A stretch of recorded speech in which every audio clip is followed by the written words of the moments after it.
Well, back with his 30th studio album, This Is My Town, Songs of New York.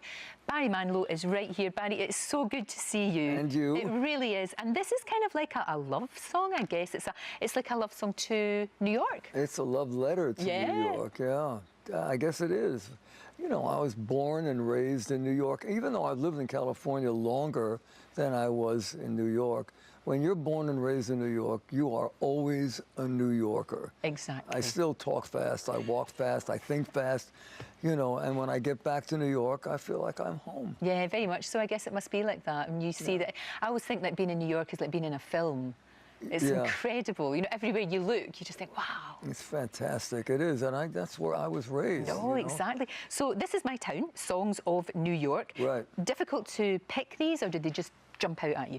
Well, it's half originals and half standards. And the originals were, you know, songwriting is not easy, but it came pretty easy for me. But the hard part was picking the standards. I looked up on the internet how many songs there are of New York. There must have been hundreds of songs, and written by really great songwriters too. So that took a long time to sing them all and play them down and see which one fits me the best, and that took a long time.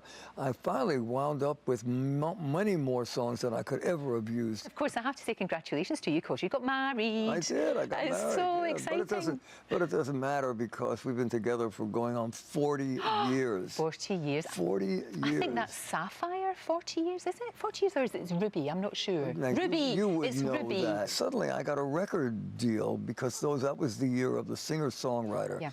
And I sent out my demos of my songs for other people to sing. But I got the record contract.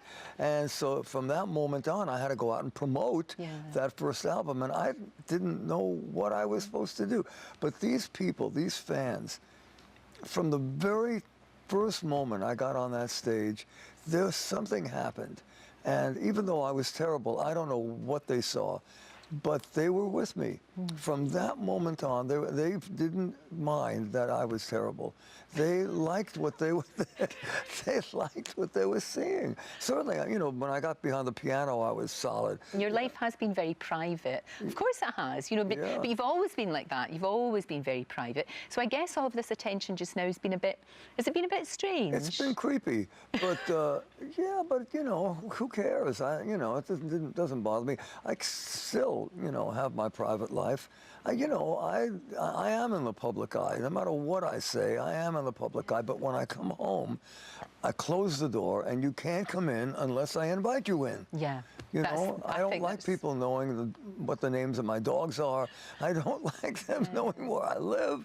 And I've kept that to myself for all these years. And it worked out okay. Then when I go out, I'm okay being public. No, of course, because it's kind of part of the job. But, you know, that was the fact when all of this came out, that you had got married and, you know, you'd been together, the two of you, for 40 years. And I think people just kind of, well, they celebrated it, really. You know, and we should be. We're in a much... You think of what it was like when you were back in the 60s, when you were performing, and how difficult it would have been to come out. And now, people just say, great, good on you, Barry, fantastic. Well, that's what's happened. Yeah. You know, I would have been surprised if it had been the other way.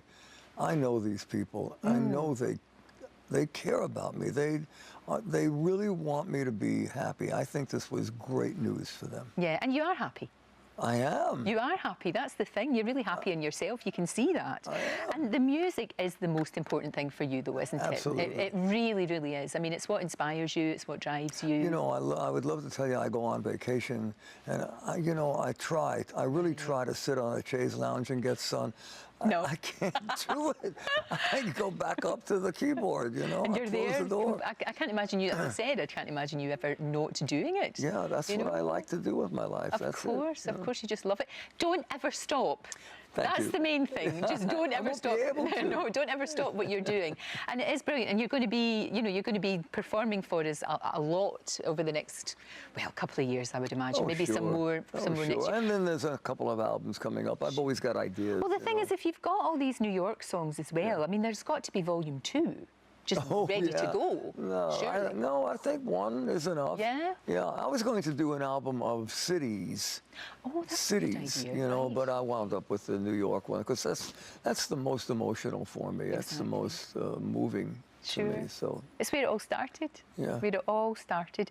Barry, it's always a joy talking to you. You too, It Lorraine. really is, and I'm so pleased for you. Everything's going so well. The music obviously goes from strength to strength, and clearly very happy in your private life as well. And you're quite right to keep it private. Yeah. Good for you. Good for you. You always have done, and you always will do. Thank you very much. You're great.